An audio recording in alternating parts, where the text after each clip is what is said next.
One recording. All right. The prerequisite skill you need for today is this is the hardest part. This is where you're going to make some errors. Combining positive and negative numbers. Okay, we're not multiplying these. That's the rules of dating, which I know you've all put to memory already. The rules of dating. Remember this? Forgotten already, or I didn't teach you? All right. Well, this is adding, subtracting, so I'm not going to give you the multiplying rules. That'd be more confusing. It will come back around. I will talk about it again. All right, the rules of dating will we come back, but this is just combining two numbers that are positive or negative, or two terms, anything. If they're different, so there's two options here, and I hope that you'll just follow this logic and not have to look at these notes to remember it all. But if your numbers are different signs, like this, different signs, then you just take the sign of the largest number if you were to put in the absolute value. So just the number that is furthest from 0. That's what absolute value is saying. How far are you from 0? Positive or negative? It's that distance. So you take the sign of the larger number, then you just subtract them. Subtract them in just the logical order here. Reduce the large number by the amount of the smaller number. So I know that the larger number, in this case, if I absolute valued it, the distance from 0, the number furthest from 0 is at -7. So I know that I keep the negative. If I'm underwater 80 feet and I go positive 20 feet, I'm still underwater, right? So if that helps you also, that's one way to think about it. 7 minus 3, 4. So we get -4. This is if you have trouble with this. Okay, I'm just giving you another way to look at it. This could be like, on point, just for those that didn't. If it's the same sign, keep the sign, add the numbers. Add the numbers. If you want to think of it as the absolute value, you're combining them, or you're adding the absolute value of the numbers. So I know it's negative. If I add the values here, it would just be 8 plus 3, 11. Okay. Underwater 8 feet. Go down another 3 feet. You're still underwater, right? Isn't it amazing? Those who have touched it, do you feel like more relaxed? That stuff's real. You gotta trick your mind. All right? Oh, I'm stressed. Oh, I'm holding the vicuña. Oh, I'm relaxed. That's how it works. Okay, next. Here's the full-on lesson.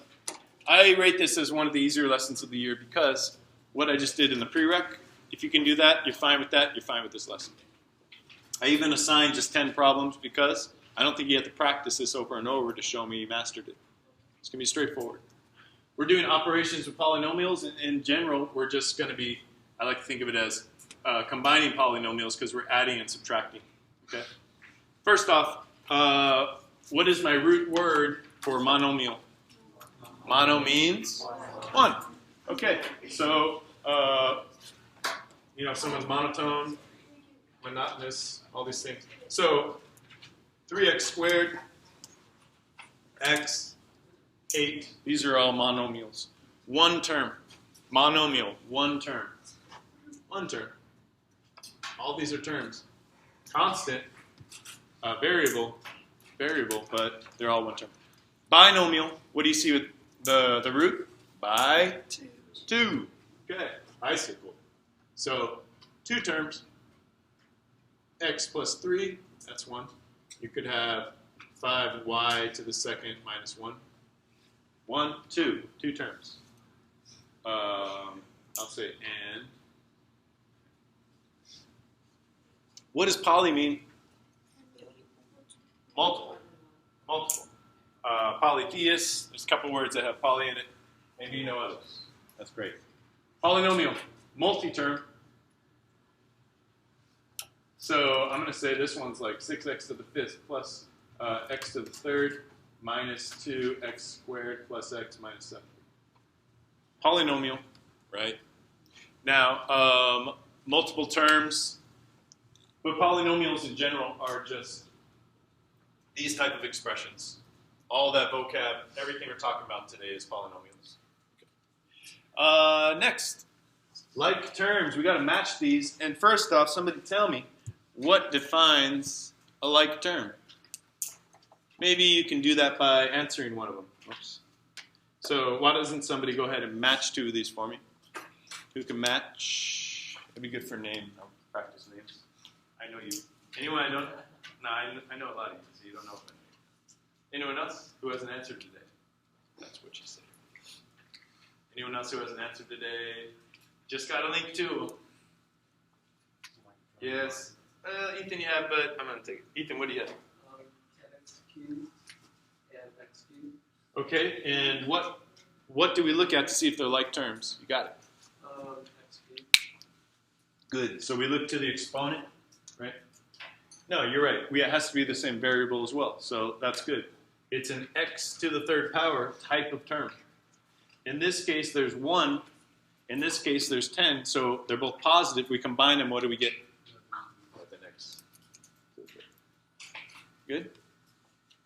Okay. Who has another? Just real quick. Let's do this quick. Dang. That is Anais. 3x to the second power and 8x to the second power. Perfect. What do you get when you combine them?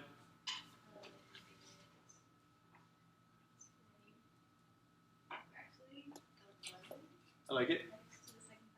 Perfect. Perfect. Who else has one? Who else has one? Yeah, no. Davis. There it is. Combining? Negative 20. Perfect. Who, I know it's a long shot, but I mean, be brave. Good. Okay. Yeah. Dustin.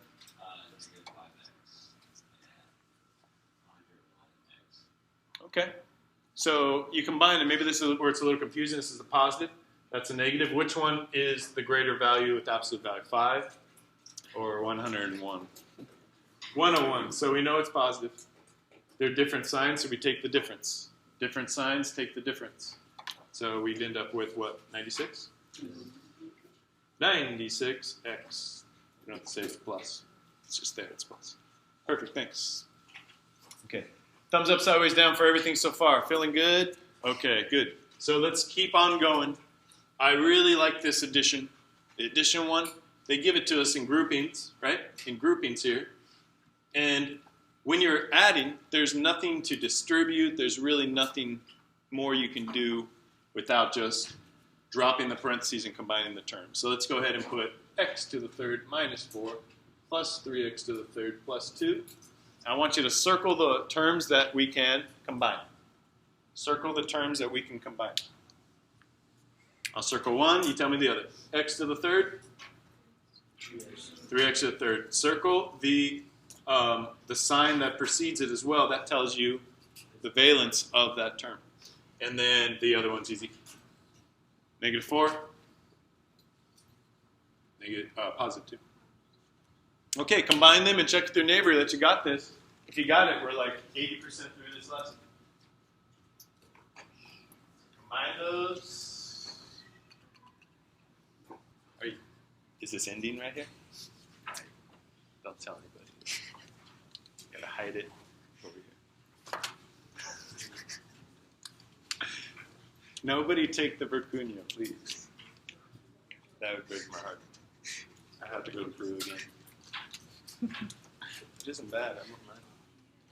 Okay, double check with your neighbor. See if they're right. You got 5 seconds.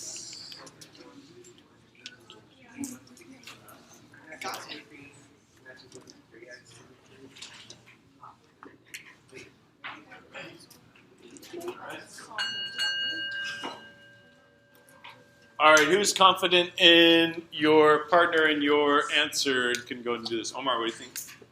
4x cubed minus 2. Perfect. Combine these, they're both positive. 4x to the third. Negative 4, positive 2. 4 is a larger number, absolute value. So we know it's negative. The difference is 2. We're done. If you can, get in the habit of putting your answer in a box. That just really helps me when I'm spot checking. You don't do it, it's no biggie, but that's like, do me a favor, help me out. Okay, subtraction, the only difference, and this is like the one difference you have to remember here. But if I have subtraction, I need to first distribute that negative because it's saying that this entire expression is negative, has a negative valence. But if I just drop the parentheses, it's not correct. Why isn't it correct? What should be different? What should be different? Yeah, this 3 is positive, but I know that if I'm doing this correctly and distributing that negative, it's going to change. So the first step when it's subtraction between two expressions, we just go ahead and drop the parentheses for the first one because there's nothing that needs to be distributed. The key here, and the key I put with the symbol, remember, the key is to distribute that negative. We have to distribute the negative to the second expression. Negative times a positive is negative. Negative times a positive is negative. Now we're back to this other step where we're circling what's in common and we can combine terms. That's it. That's all we got to do with this. Right? So I want you to do this. Go ahead and combine like terms. And we will check with our neighbor again with this one. And then I have one other thing to show you.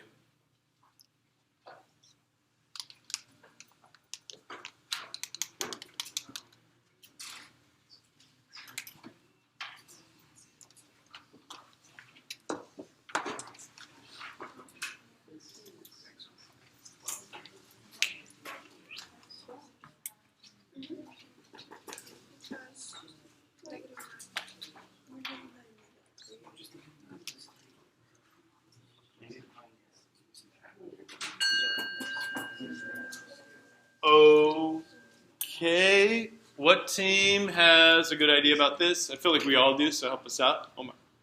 X squared minus 12. Good. This one might have been kind of tricky with combined terms. Maybe not. 3x squared minus 2x squared. That's pretty easy, x squared, but actually it's all pretty straightforward. Negative 9, negative 3. When they're the same, we keep the sign, we add them up. Got it. Good. Thumbs up, sideways down. How are we doing? Good. Okay. The other thing is you're going to just have some problems in the classwork that are like this. It gives you a shape, and it says find the perimeter if this is x minus 2, this is x, and this is 7. If I'm finding the perimeter, what am I talking about? Around the shape. So I would add this one to this to that. So we'd have x plus x minus 2 plus 7, and we'd get that 2x plus 5. It's just expressed in a different way. It's no big deal, though. All right, you do 10 problems. You know, you show it, and that's all the master I need to see for this. And we have 13 minutes. As you're getting that out, I'd like to welcome up our 200 subscriber. Please clap for them. Come on up. And you can't be in the picture, so you're going to receive the award right here. So for the 200th, don't get in the picture. Don't get in the picture. So thank you, Bridget Alexander. It's nice to know I have parents watching.